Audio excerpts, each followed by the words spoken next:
Hello and welcome everybody to the 7th episode of the Founders Forum. Today's episode we focus on how Trump won the 2024 presidential election and how Kamala lost. So I guess we could start off by saying that even though Kamala had, only a couple months to gather her things or whatever to set up for president, because, Joe Biden waited till the last second to drop out. So I guess you can give him that, but either way, I think she still would have lost because, Trump had already established a fan base from 2016. Most of them stayed loyal even throughout 2020, and it was just better marketing. All the MAGA hats, the merchandise, and just everything just kind of fell together nicely. The "Make America Great Again," just a good slogan. Just an easy stuff to market. But Kamala Harris, she never was really set up to be president. So that was kind of hard to put together in a way. And for the most part, I guess for campaign styles, Trump actually focused on, topics like economy and, immigration, stuff that people actually cared about, like affording eggs and groceries at the grocery store, or not having to worry about illegal immigrants and stuff like that. So I guess when you look at the actual statistics, Trump won with 312 electoral votes, while Kamala only had 226. He also won the popular vote by it was 49.8%, and Kamala Harris had 48.3%. So that was the first for Trump. He also won all 7 swing states. So, that was also because if you looked at the campaign trail or whatever, you saw that you never really saw, Kamala Harris rallies. Sure, she had them, but, it was just every day, like Trump was doing a rally in some state. So there's definitely more a commitment side to Trump. But also, if you take a look back at 2016, even when he still had that commitment, right? 2016, he didn't have that much to lose. If he lost, he could just go back to his $1 billion lifestyle, right? But in 2020, also, I guess he kind of had more to lose. The loss of a second term.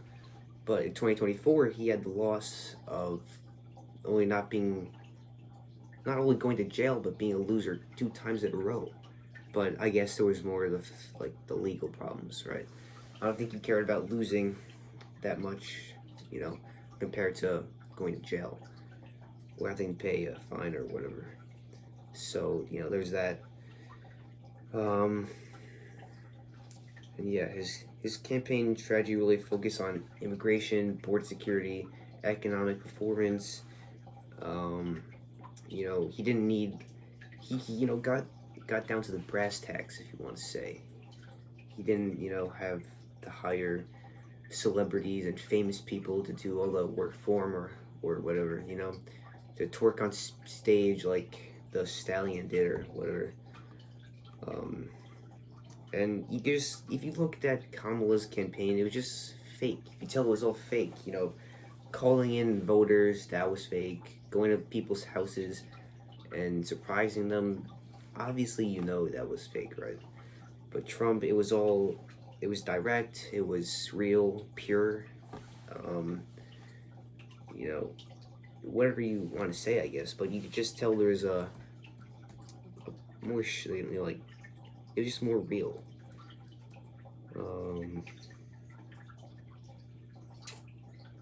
But yeah, in terms of turnouts, I guess it was 75 million to I think 71 million, something like that. I think we can look it up.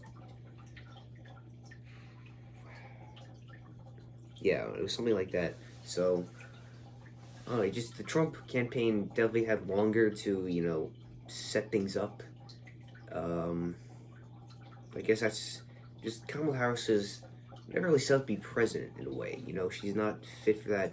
She had one job under the Biden administration, and that was the border. And you know, look what happened with that. 10 million illegal aliens crossed the border in 4 years. So wasn't really staying on, you know, task or whatever.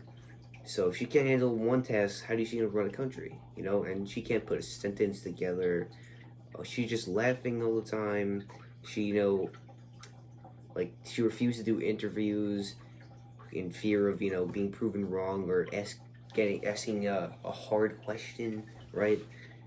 And of course, there's the culture changes, right? She had to appeal to every culture. You know, Trump's way of doing that was he explained he explained the problem, how he was gonna fix it, you know, in different races or cultures or whatever you want to say. But Kamala had to change her whole personality to, you know, connect with them. She had to change her accent or her, you know, is she black or is she Indian?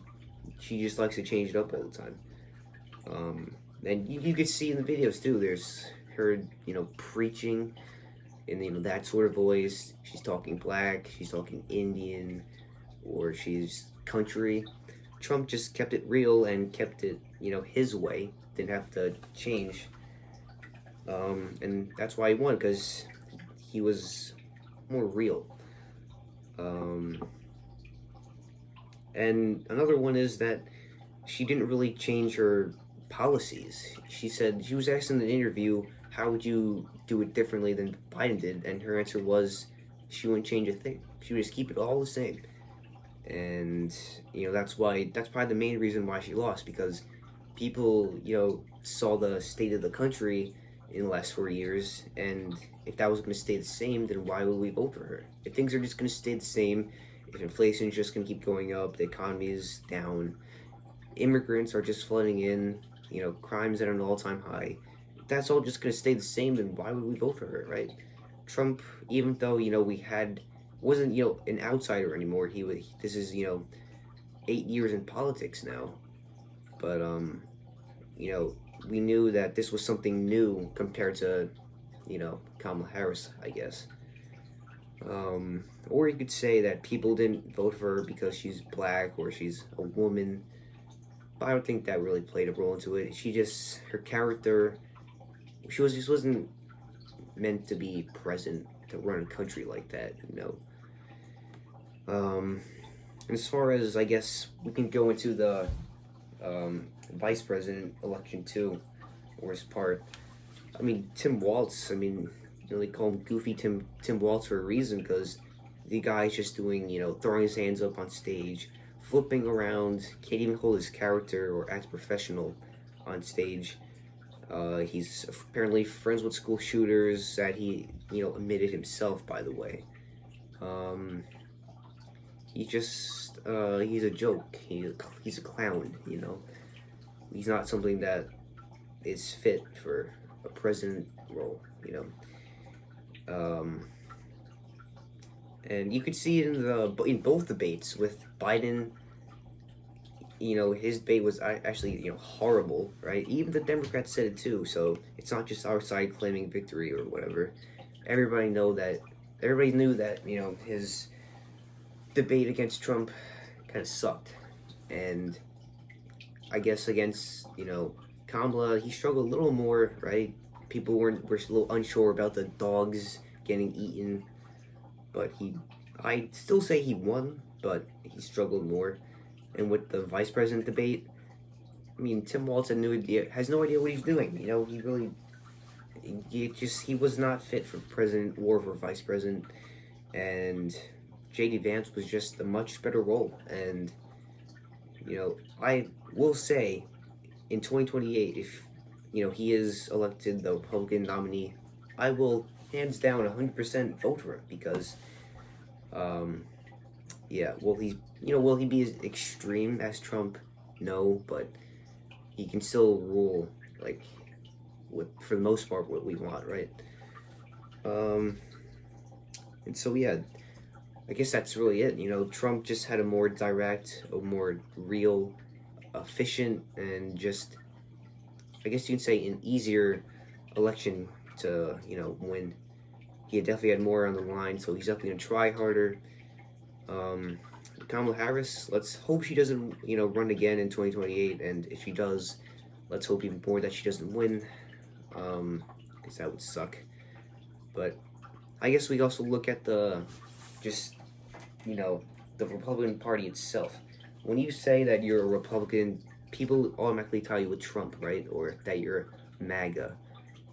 Not necessarily, right? But it's only because Trump's been the face of the Republican Party for, 8 years now. Even more than 8 years.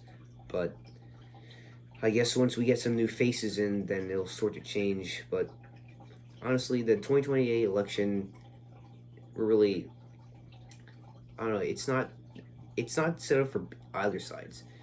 The Democrat side has been proved that they're all just radical, going to, they're all willing to assassinate someone just because they didn't get their way. You saw that with Trump, with Charlie Kirk. So they're just proven to be radical, who just destroyed this country. Clearly, they have no interest in in this country. They have only interest in themselves. So that's that, really. They literally go against the law with the immigration and stuff. They're fighting for the illegal aliens, these murderers, rapists, to stay in the country. They're fighting off the National Guard or whatever to keep, to clean up the streets.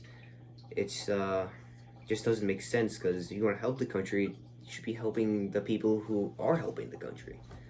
But that's just me, I guess. Or that's just them.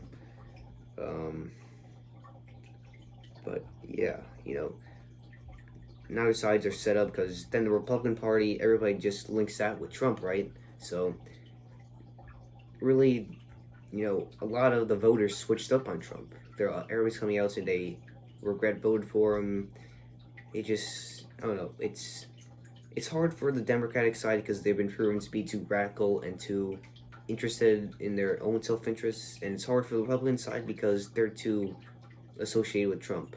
And so really in the 2028 election, it could go either ways, really. I guess it's just up to the candidates, but I guess that's it for this episode. Thanks for tuning in, and yeah, so see you in the next episode.